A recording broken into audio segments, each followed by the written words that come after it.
โดรนใต้น้ำของยูเครนกำลังแล่นเข้าไปหาฐานทัพเรือรัสเซียที่เซวัสโตโปลใกล้เข้าไปทุกทีแล้วจู่ๆสัญญาณก็ดับ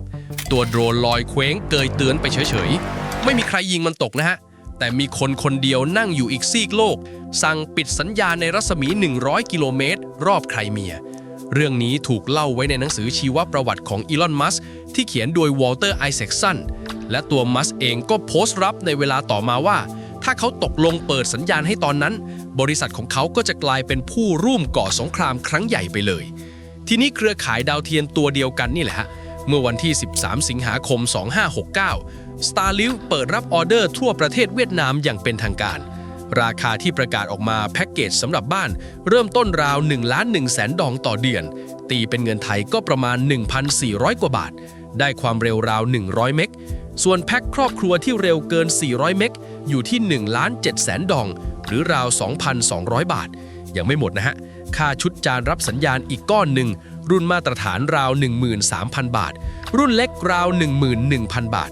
รวมแล้วบินใบแรกที่คนเวียดนามต้องควักก็ราว 15,000 ถึง 18,000 บาทตรงตามข้อมูลที่ส่งเข้ามาเลยและถ้าคิดยาวทั้งปีแรกสื่อธุรกิจเวียดนามอย่าง The Investor คำนวณไว้ว่าตกเกือบ 40,000 บาทต่อครัวเรือน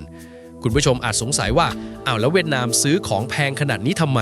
เน็ตในเมืองเขาก็แรง 5G ของวีเทลวิ่ง600กว่าเมกไปแล้วแถมเมื่อต้นปีนี้เวียดนามยังขึ้นไปติด10อันดับแรกของโลกด้านความเร็วเน็ตบ้านที่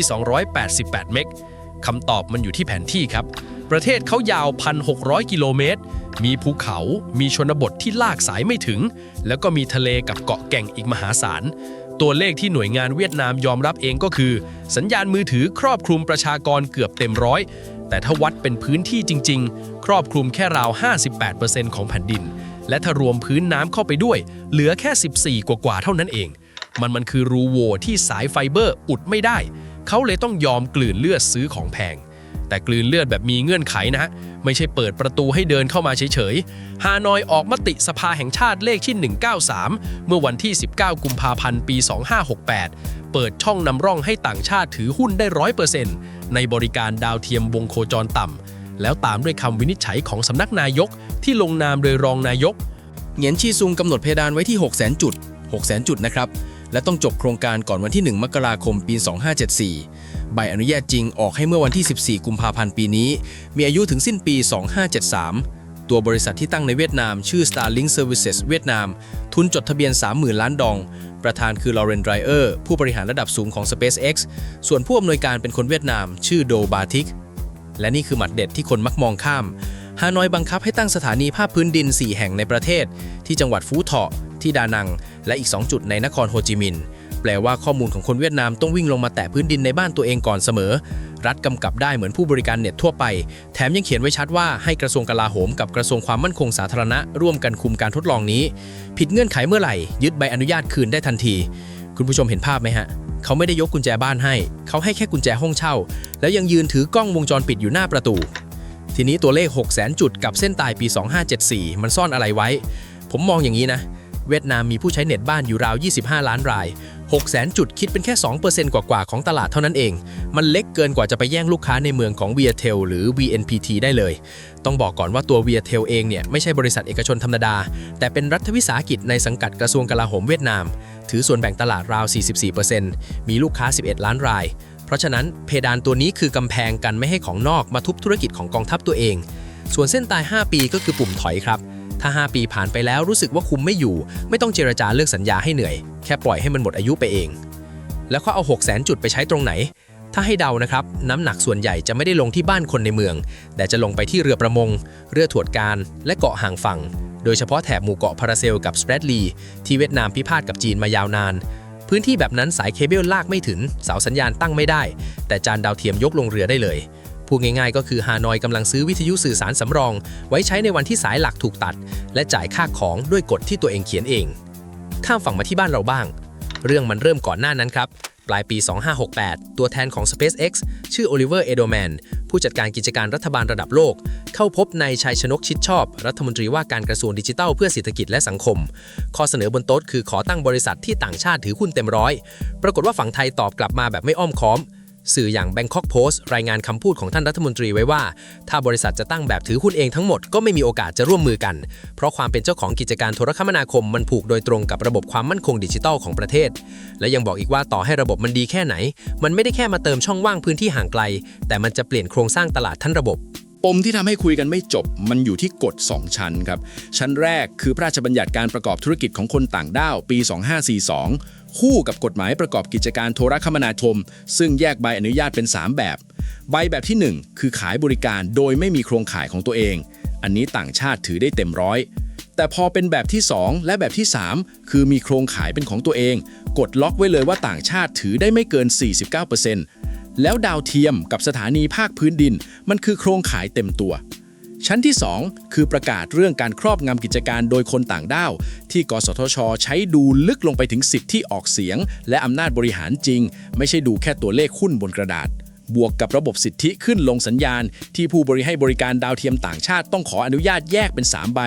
ทั้งสถานีภาคพื้นดินทั้งสิทธิยิงสัญญาณลงมาทั้งใบขายบริการและคนขอต้องเป็นบริษัทไทยหรือบริษัทร่วมทุนที่ไทยถือเกินครึ่งรวมความแล้วก็คือฝั่งหนึ่งยืนกราน100อีกฝั่งเพดาน49เจรจากันไปก็ชนกำแพงเดิมทุกรอบล่าสุดกสทช.เตรียมสรุปจุดยืนเสนอบอร์ดในต้นเดือนกันยายนนี้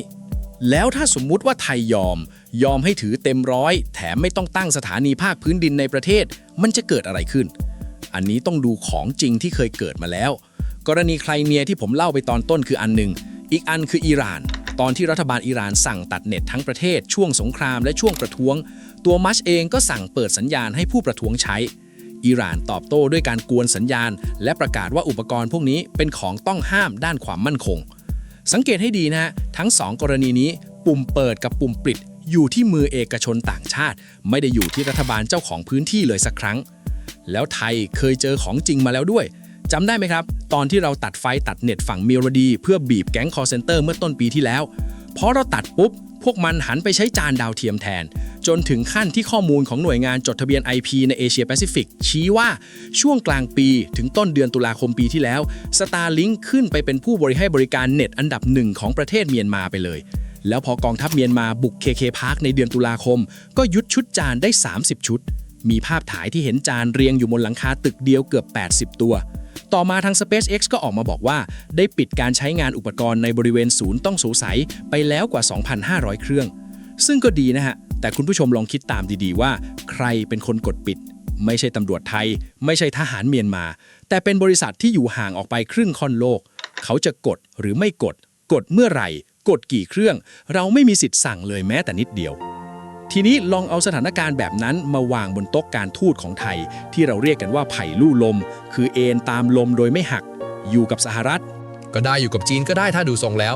ถ้าเส้นเลือดใหญ่ด้านการสื่อสารของเราถูกฝากไว้ในมือบริษัทของชาติมหาอำนาจฝั่งใดฝั่งหนึ่งไผ่ต้นนั้นจะเอนไม่สะดวกทันทีเพราะเวลาเจรจาเรื่องภาษีเรื่องแร่ธาตุหรือเรื่องอาวุธอีกฝ่ายไม่ต้องขู่ด้วยคำพูดเลยแค่เรารู้อยู่แก่ใจว่าเขากดปุ่มได้ท่าทีบนโต๊ะก็อ่อนลงไปครึ่งหนึ่งแล้วและในทางกลับกันฝั่งจีนที่กำลังเร่งยิงดาวเทียมชุดกัวหวังกับเชียนฟานขึ้นไปแข่งแล้วเดินสายเสนอบริการให้ประเทศแถวนี้อยู่เหมือนกันเขาก็จะมองไถเปลี่ยนไปทันทีว่าเราเลือกข้างแล้วแรงกดดันมันจะมา2ทางพร้อมกันนะฮะไม่ใช่ทางเดียวแต่ผมอยากให้ฟังอีกด้านด้วยเพราะทางเลือกของโลกนี้ไม่ได้มีแค่รับเต็มร้อยกับปฏิเสธทั้งหมดไต้หวันเลือกปฏิเสธเพราะกฎหมายเขาบังคับให้ทุนท้องถิ่นถือเกินครึ่งแล้วหันไปจับมือเจ้าอื่นแทนส่วนอินเดียเลือกอีกทางคือให้ใบอนุญาตเมื่อกลางปีที่แล้วแต่แลกกับเงื่อนไขความมั่นคงเกือบ30ข้อทั้งบังคับตั้งสถานีภาคพื้นดินในประเทศห้ามข้อมูลของคนอินเดียวิ่งออกไปแตะพื้นนอกประเทศต้องต่อระบบดักฟังตามกฎหมายเข้ากับหน่วยงานรัฐเขตเฝ้าระวังพิเศษ50กิโลเมตรจากแนวชายแดนและชายฝั่งแล้วรัฐสั่งจำกัดหรือตัดสัญญาณเฉพาะพื้นที่ได้ในภาวะฉุกเฉินและที่สำคัญที่สุดคือทางฝั่งของตัว SpaceX เองก็ยอมรับเงื่อนไขพวกนั้นในอินเดียแปลว่าคำว่ายืนกรานเต็มร้อยทุกที่มันก็ไม่ได้แข็งเท่ากันทุกตลาดขึ้นกับว่าตลาดนั้นใหญ่พอให้เขายอมหรือเปล่ามาถึงเรื่องเงินในกระเป๋าคนไทยกันบ้างประโยคที่ว่าอย่าเอาเงินไปซื้อเครื่องมือที่ตัวเองควบคุมไม่ได้มันมีน้ำหนักมากเพราะเราลงทุนไปเยอะแล้วจริงๆ โครงการเน็ตประชารัฐลากไฟเบอร์ลงหมู่บ้านไป 24,700 หมู่บ้านใช้งบราว 15,000 ล้านบาทบวกอีก 5,000 ล้านสำหรับขยายทางออกสู่ต่างประเทศแล้วกสทช.ยังมีโครงการยูโซต่ออีกทั้งพื้นที่ชายขอบและชนบทรวมกันเกือบ 20,000 หมู่บ้านนี่คือเงินภาษีที่จมลงไปในดินไปแล้วถ้าเราเปิดให้ของนอกเข้ามาแบบไม่มีเงื่อนไขคนที่เจ็บก่อนคือโครงข่ายที่เราสร้างเองโดยเฉพาะบริษัทโทรคมนาคมแห่งชาติหรือ NT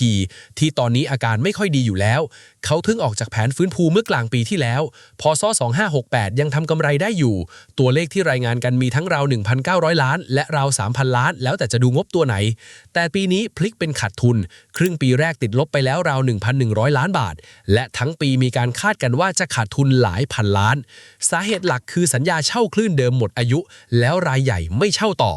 คุณผู้ชมลองคิดดูนะฮะองค์กรที่กำลังหายใจไม่ทั่วท้องแบบนี้ถ้าเจอคู่แข่งที่มีดาวเทียมเกือบ 11,000 ดวงบนหัวคิดเป็นราว 65% ของดาวเทียมที่ใช้งานอยู่ทั้งโลกแล้วเข้ามาแบบไม่ต้องแบ่งหุ้นให้ใครโอกาสรอดมันเหลือเท่าไหร่ที่ผ่านมา NT เองก็เลือกทางของเขาแล้วคือไปจับมือกับเครือข่ายดาวเทียมวงโคจรต่ำอีกเจ้าหนึ่งและได้ไฟเขียวให้บริการในประเทศเรียบร้อยแปลว่าเรามีทางสำรองอยู่บ้างแล้วไม่ใช่ว่าไม่มีอะไรเลยส่วนเรื่องราคาเทียบกันตรงๆอันนี้ง่ายที่สุดในบรรดาทุกประเด็นครับเน็ตบ้านไฟเบอร์บ้านเราระดับ 1,000 เมกจ่ายเดือนละ 500-700 บาทติดตั้งฟรีอุปกรณ์ฟรีส่วนดาวเทียมที่ว่านี้จ่ายบินแรก 15,000-18,000 แล้วเดือนต่อไปเกือบ 2,000 เพื่อแลกกับความเร็ว 100-400 เมกคิดเป็นเงินก็แพงกว่ากัน 3-4 เท่าต่อเดือนแต่ได้ความเร็วน้อยกว่าสำหรับคนในเมืองหรือคนในหมู่บ้านที่สายไฟเบอร์ไปถึงแล้วมันคือของแพงที่ไม่จำเป็นจริงๆนั่นแหละเมื่อเดือนกุมภาพันธ์ปีนี้อันดับความเร็วเน็ตบ้านของโลกออกมาปรากฏว่าไทยหล่นจาก10อันดับแรกลงมาอยู่อันดับที่15ส่วนเวียดนามที่เราเพิ่งพูดถึงกันทั้งหมดแซงขึ้นไปติด10อันดับแรกแทนความได้เปรียบเรื่องโครงสร้างพื้นฐานที่เราภูมิใจกันเนี่ยมันไม่ใช่ของถาวรนะฮะและในขณะที่เรายังไม่เปิดจานดาวเทียมเถื่อนก็ยังถูกยึดกันเรื่อยๆทั้งชุดที่ยึดได้38เครื่องเมื่อปีที่แล้วทั้งชุดที่ตำรวจน้ำยึดจากเรือนอกฝั่งภูเก็ตเมื่อกลางปีนี้เพราะฉะนั้นคำว่าไม่รีบมันจะเป็นการตัดสินใจที่ถูกต้องก็ต่อเมื่อเราไม่นิ่งเฉยไปด้วยคำถามที่ต้องตอบให้ได้ในบอร์ดกสทช.เดือนกันยายนนี้จึงไม่ใช่แค่ว่าจะเปิดหรือไม่เปิดแต่คือถ้าวันหนึ่งเราจะเปิดเรากล้าตั้งเงื่อนไขให้แข็งเท่าที่อินเดียหรือเวียดนามทำได้หรือเปล่า